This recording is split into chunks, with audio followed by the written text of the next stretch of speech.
Porque ahora tenemos en comunicación telefónica Pablo Aquino, el fundador de la asociación ELA Argentina, para hablar un poquito sobre lo que está pasando, bueno, con Esteban Bullrich. ¿Cómo te va, Pablo? Te saluda Juan Pablo Fiachi, mucho gusto.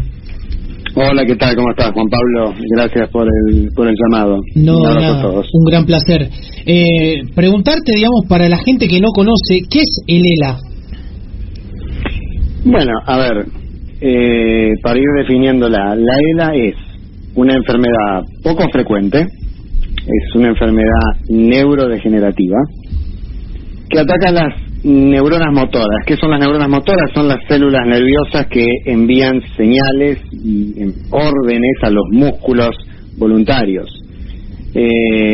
Cuando sucede un cortocircuito en esas señales entre las neuronas motoras y los músculos, lo que se produce es una falta de respuesta por parte de esos músculos. Por ejemplo, una mano que deja de responder, una mano que empieza a perder agarre, una pierna que empieza a renguear, y así con otros músculos que pueden incluir los músculos respiratorios inclusive.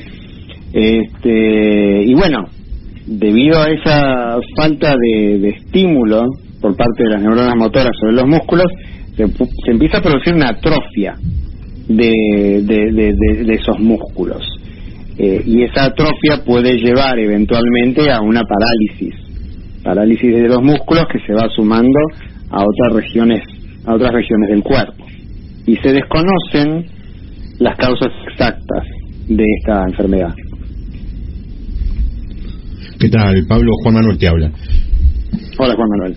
Sí, yo te voy a dar qué causa, qué genera el ELA. O sea, ¿es una cuestión genética? ¿Son factores del medio ambiente? ¿Es hereditario? ¿Qué factores determinan el ELA?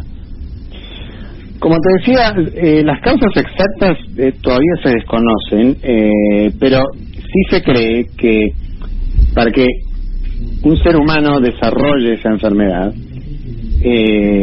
se tiene que dar lo que se dice una conspiración entre factores genéticos y factores ambientales.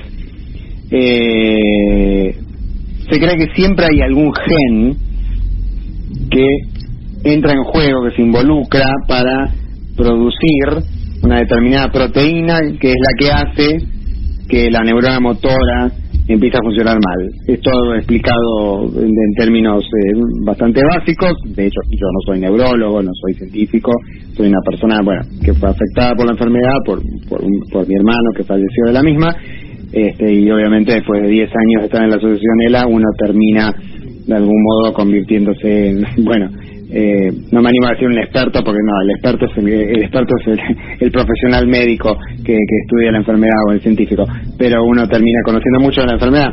Entonces, como te decía, se cree que hay un gen que participa para que se produzca la enfermedad, pero también se cree que esto tiene que entrar en combinación con algún factor ambiental, es decir, algo a lo que la persona estuvo expuesto durante su vida. Puede ser una sustancia, puede ser un químico, puede ser lo que comía, puede ser algo en el aire, algo en el agua, algo que tenga que ver con su estilo de vida también, algo que tenga que ver con un trabajo, tal vez un trabajo en el que tuvo descargas eléctricas, un trabajo en el que estuvo en contacto con determinadas sustancias, tal vez, bueno, en el caso en Estados Unidos se estudia mucho el caso de los veteranos de guerras que estuvieron obviamente en contacto con sustancias químicas o con pólvora o con determinados elementos, que por supuesto los factores ambientales son dificilísimos de rastrear, porque ¿cómo haces para... Viene una persona con más de 50 años ya con una ELA, y vuelvo a analizar, ¿y cómo haces para ir para atrás hasta su niñez y saber qué fue todo lo que hizo y a todo lo que se expuso? Entonces, pero bueno, se sigue investigando mucho sobre las causas, pero básicamente se cree que es, de nuevo, una combinación entre factores genéticos y factores ambientales. Vos me preguntaste si es hereditaria también. Sí.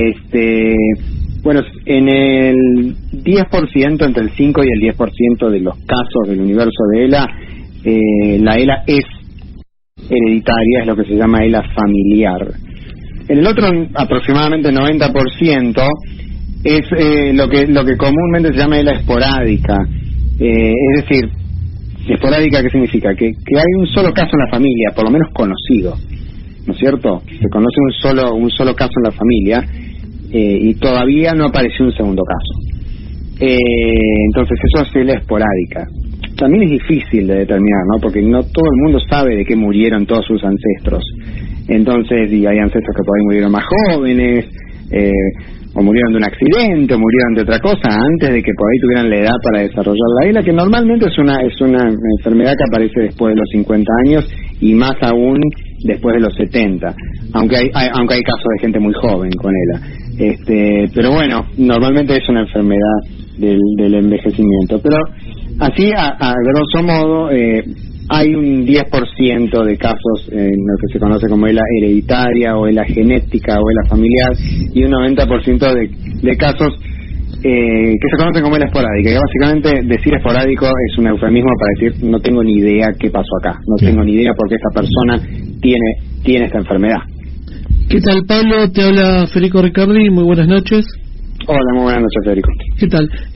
Hablamos sobre cómo se puede generar la enfermedad, y hasta ahora, ¿hay alguna chance que se descubra algún tratamiento que, bueno, vos decías que no se sabe bien qué puede llegar a pasar, cómo llega la enfermedad, pero un tratamiento para que después no sea tan grave la enfermedad, o se pueda llegar a curar, o todavía estamos muy lejos de una chance así?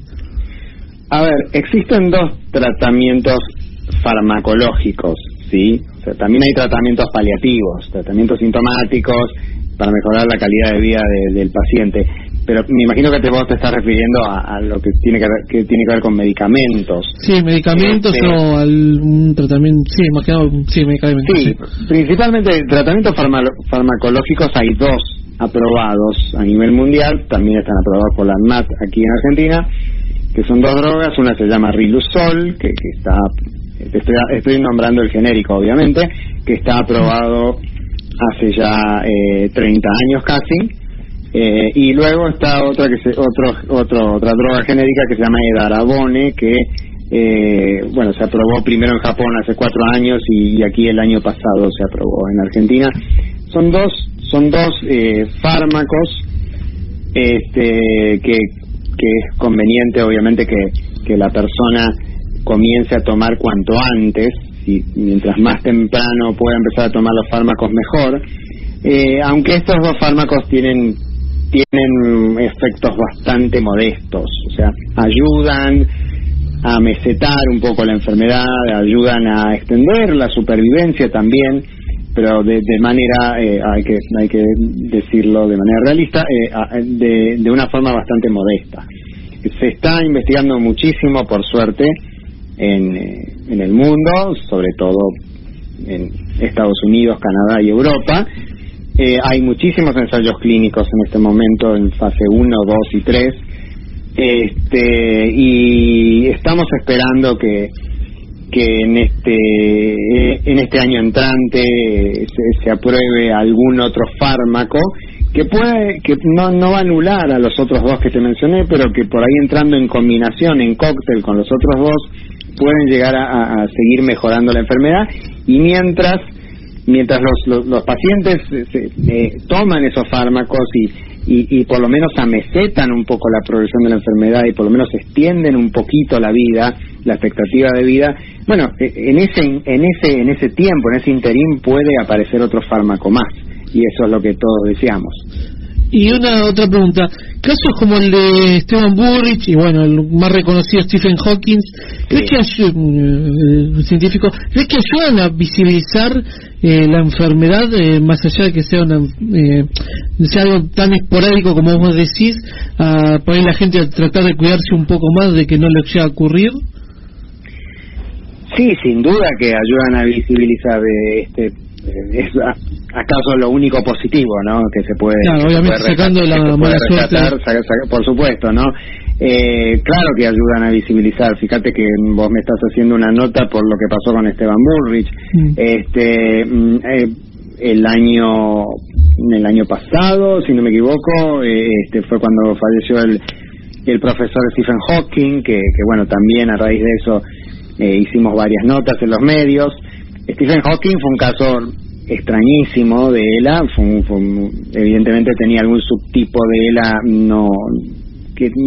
por ahí no entraba en ningún tipo de nomenclatura, pero tenía un subtipo de ELA sin duda muy poco frecuente, porque fue una persona que vivió 50 años con ELA, y eso no es común.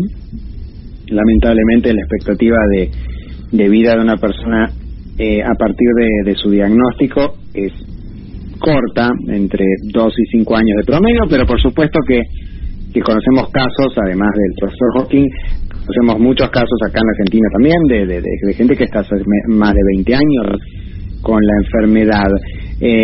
Lo que pasó con Esteban Bullrich ahora, por supuesto que ha ayudado a visibilizar, porque es una persona que tiene notoriedad pública y que él mismo está tratando de visibilizar también, está tratando de darle lucha a esta enfermedad, y nosotros también lo estamos acompañando. Hemos estado en contacto con Esteban desde su diagnóstico, y seguimos en contacto con él, y nos hemos puesto a plena disposición para lo que necesite, como lo hacemos con cada uno de los pacientes con ELA en nuestro país.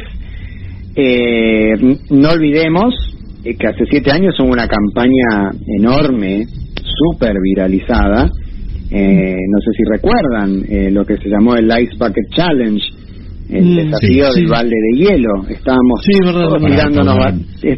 todos tirándonos baldazos de agua en la cabeza, y esta campaña no fue por una variedad de motivos. Esta campaña fue específicamente para la ELA, para visibilizar a la ELA, y comenzó en Estados Unidos la campaña, y hoy por hoy, lamentablemente, si bien en su momento tuvo un impacto enorme y ayudó muchísimo, se recaudó mucho dinero, no en Argentina particularmente, pero en Estados Unidos y en otros países centrales se recaudó mucho dinero que ayudó a iniciar ensayos clínicos que hoy por hoy están en curso. Si bien fue algo increíble y algo muy positivo, y sin duda fue un antes y un después para esta enfermedad, hoy por hoy yo creo que al 90% de la gente que le preguntás sobre el baldazo de agua fría, no se acuerda para qué era. Se acuerda del baldazo, pero no se acuerda para qué era.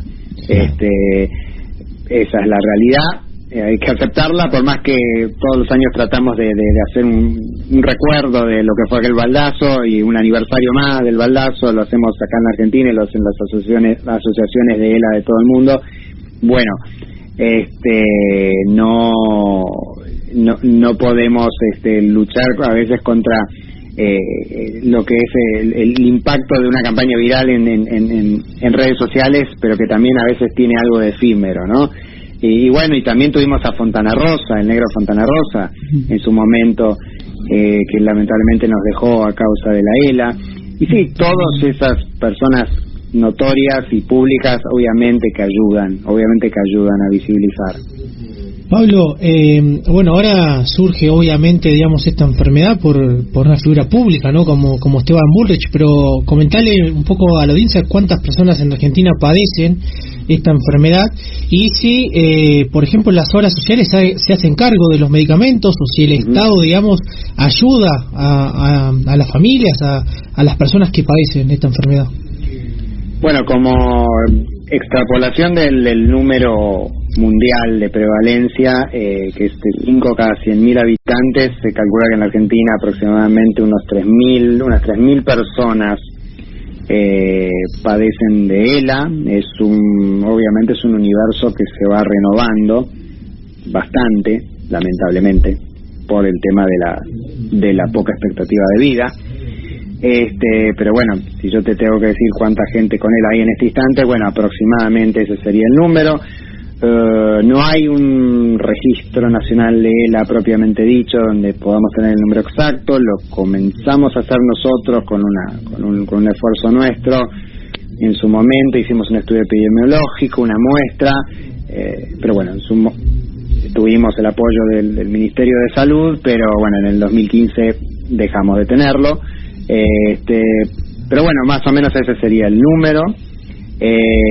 Y perdón, me hiciste otra pregunta. ¿Y las obras sociales? Las obras sociales, sí. Bueno, a ver, la Ley Nacional de Salud Argentina, mal que mal, es una ley bastante inclusiva, bastante integral.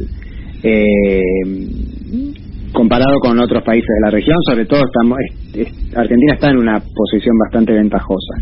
Tenemos una ley de salud bastante inclusiva.